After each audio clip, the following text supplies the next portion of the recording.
Hello everyone, here I Komal Sharma welcomes you all at your own Gargi classes, a place where you can easily get all the information relevant to your competitive exams. So आज के session में हम उन सारे words और vocabularies को discuss करेंगे जो कि एक्सट्रैक्टेड है from your editorial discussion of Indian express newspaper from today only. It's 2nd of July 2021. So let's begin with the first word. So for today, your first word is prescient. Prescient basically adjective का role play करता है एक sentence में. Prescient का मतलब क्या होता है? Having or showing knowledge of events before they take place. ठीक है, कोई भी इंसिडेंट या कोई भी इवेंट जो होने वाला होता है उसके बारे में पहले से ही अगर किसी इंसान को नॉलेज होता है, ठीक है, या उसके बारे में जानता है, ठीक है, तो हम इसको बोल सकते हैं प्रॉफिटिक, जो भविष्य देख सकते हैं, भविष्यदर्शी हम इसको बोल सकते हैं. एंड प्रिडिक्टिव, फ्यूचर इवेंट्स या फ्यूचर इंसिडेंट्स को लेके प्रिडिक्शंस लगाना, ठीक है, अपने नॉलेज अपनी आइडियोलॉजीज़ के अकॉर्डिंगली एक बेसिक्स बताना कि हाँ फ्यूचर में ये सारी चीज़ें होने वाली है, ठीक है. So the person who can tell about the events or about the incidents which are soon going to take place. So there we use the word prescient. Antonym is short sighted. ठीक है, जिस person को कुछ time बाद की भी चीज़ों के बारे में नॉलेज नहीं होता है, ठीक है, तो उसको बोलते हैं शॉर्ट साइटेड. अ प्रेसियंट वार्निंग, ठीक है, फ्यूचर के से रिलेटेड अगर फ्यूचर में कोई मिस हैपनिंग या कुछ भी ऐसा होने वाला है उसको रिलेटेड अगर हम वार्निंग देते हैं तो उसी को बोला जाता है basically a prescient warning.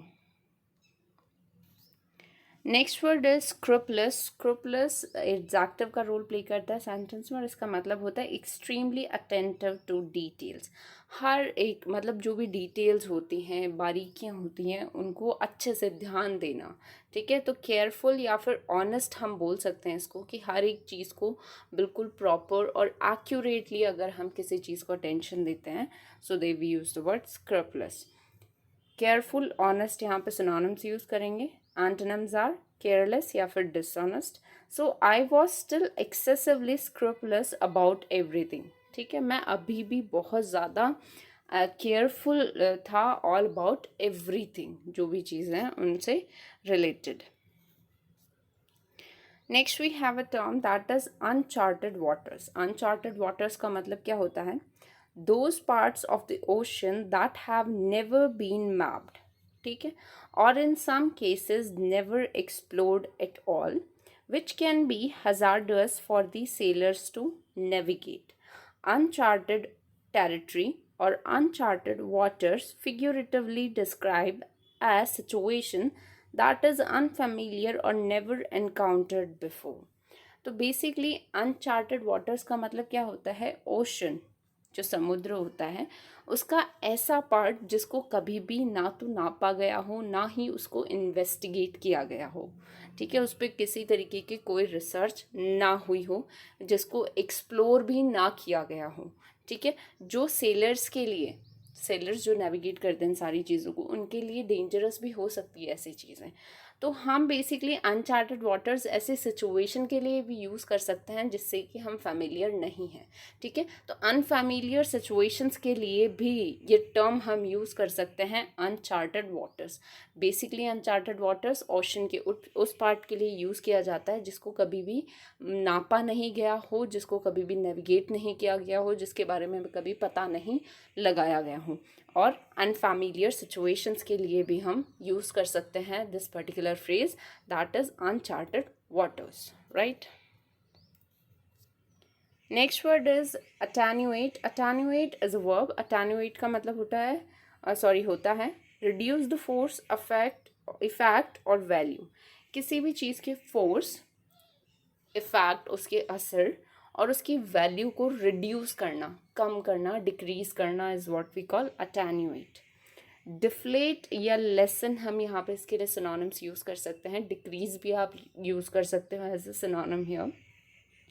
Antonyms are expand या फिर enlarge. So doctors claim taking the flu vaccine will attenuate the effects of the illness. Doctors का ये क्लेम है कि ये जो वैक्सीन है, फ्लू वैक्सीन जो है, ये डेफिनेटली जो इलनेस का जो इफ़ेक्ट है बॉडी में उसको रिड्यूस करेगी, उसको कम करेगी. So there we use the word attenuate. Next word is doyen. Doyen is a noun. Doyen का मतलब होता है द मोस्ट रिस्पेक्टेड और prominent person in a particular field. किसी भी एक पर्टिकुलर फील्ड में अगर कोई पर्सन बहुत ज़्यादा प्रोमिनेंट है, रिनाउंड है, वेल स्टैब्लिश्ड है, ठीक है, जो well renowned respected prominent person होता है एक पर्टिकुलर फील्ड में, उसके लिए ये वर्ड यूज़ किया जाता है, दैट इज़ डोयन. तो चीफ या हेड हम यहाँ पे कह सकते हैं as a synonyms. And antonyms are employ या फिर फॉलोवर, जो उस पर्सन को, उस हेड को या चीफ को फॉलो करते हैं. So he became the doyen of British physicist. ठीक है, जो ब्रिटिश फिजिसिस्ट की जो फील्ड है उसमें उसको क्या बनाया गया है, चीफ बनाया गया है, हेड बनाया गया है. Next we have a term that is reincarnation. Reincarnation का मतलब होता है the rebirth of a soul in another body. जब कोई भी सोल एक बॉडी को छोड़ के और दूसरी बॉडी में एंटर कर जाती है, उसी को बोला जाता है री इनकारनेशन, पुनर्जन्म हम बोल सकते हैं इसको.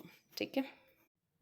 Another term is conscientization. Conscientization का मतलब होता है a social concept grounded in Marxist critical theory that focuses on achieving an in-depth understanding of the world, allowing for the perception and exposure of perceived social and political contradictions. तो कॉन्साइंटाइजेशन का मतलब क्या हो गया, एक सोशल कॉन्सेप्ट होता है basically. Marxist Karl Marx की जो क्रिटिकल थियोरी है उसमें ग्राउंडेड है ये थियोरी. ये फोकस करती है on the achieving an in depth understanding of the world. World के इन डेप्थ अंडरस्टैंडिंग से रिलेटेड है. ठीक है, वर्ल्ड के हर एक कॉर्नर्स के बारे में उसकी इन डेप्थ डिटेल्स को अंडरस्टैंड करने से रिलेटेड है.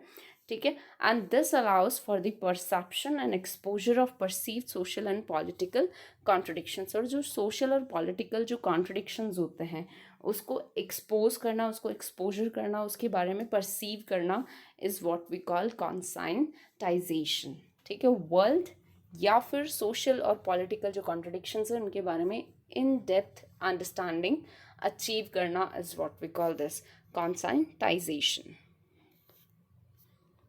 Next word is facet. Facet is a noun. Facet का मतलब होता है पर्टिकुलर एस्पेक्ट और फीचर ऑफ समथिंग.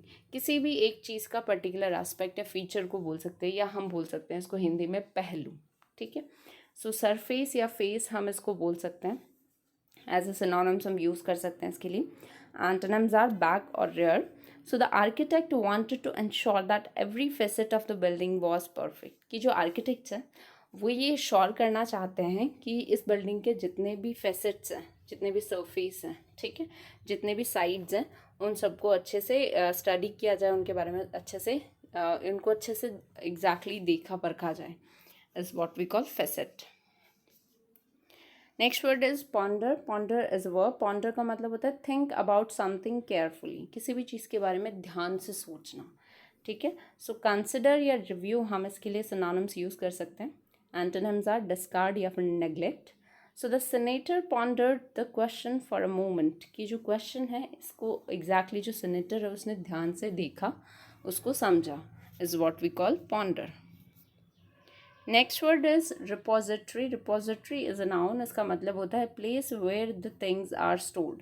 कोई भी ऐसी जगह, कोई भी ऐसा सेक्शन, बॉक्स जहाँ पे हम हमारी चीज़ों को अच्छे से सीक्रेटिवली रख सकते हैं. ठीक है, सो आर्काइव या फिर स्टोर हाउस हम इसके लिए सिनोनिम्स यूज़ करेंगे. And the antonym is disclose. So she is the repository of her family's history. कि उसे अपनी हिस्ट्री के अपनी फैमिली की हिस्ट्री के सारे सीक्रेट्स पता है. ठीक है, तो सीक्रेटिव बात जब हम अपने माइंड में रखते हैं किसी भी चीज़ के बारे में, या कोई स्टोर हाउस हम बोल सकते हैं, आर्काइव्स बोल सकते हैं, so there we use the word repository. Next word is sway. Sway is verb. स्वे का मतलब होता है मूव और cause to move slowly backward and forward और फ्रॉम साइड टू साइड. किसी भी चीज़ को आगे पीछे साइड बाय साइड मूव करना या फिर खुद मूव होना इज व्हाट वी कॉल स्वे. तो स्विंग, शेक या इन्फ्लुएंस हम इसके लिए सिनोनिम्स यूज़ करेंगे. एंटोनिम्स आर इनेबिलिटी या फिर इनएफिशिएंसी.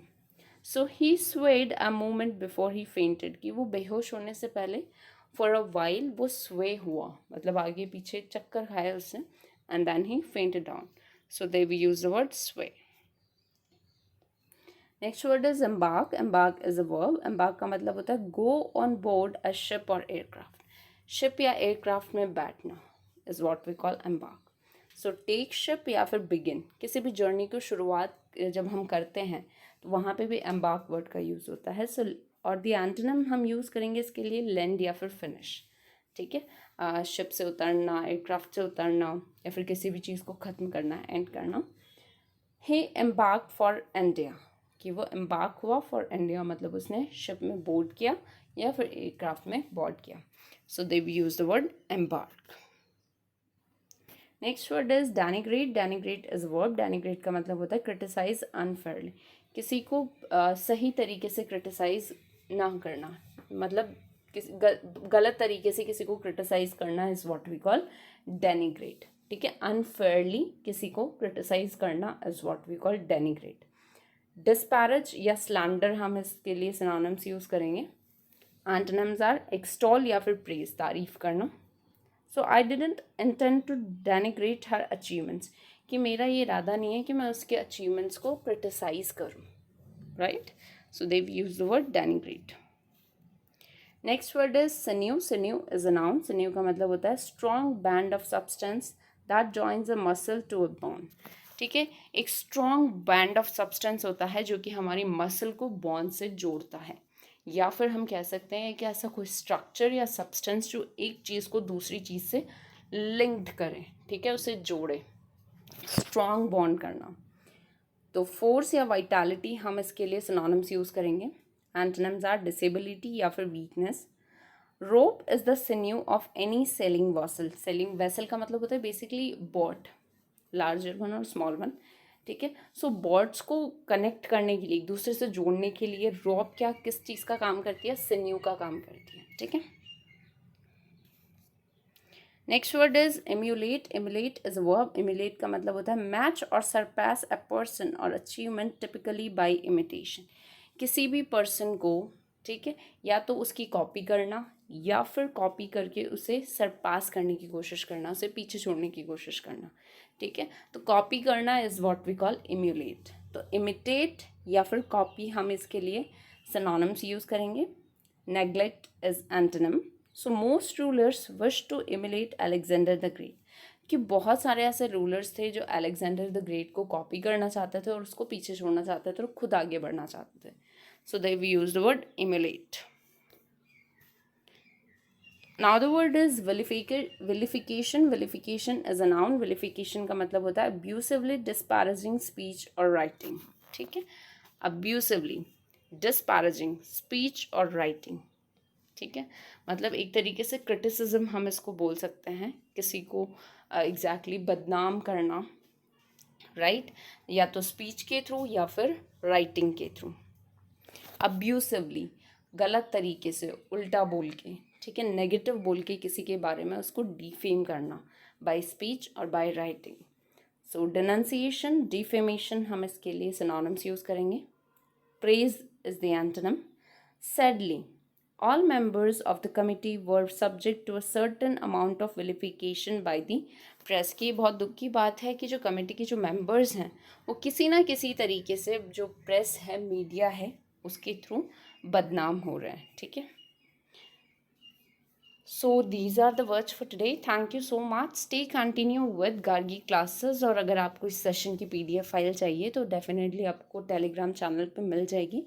लिंक डिस्क्रिप्शन बॉक्स में दे रखा है. Thank you so much.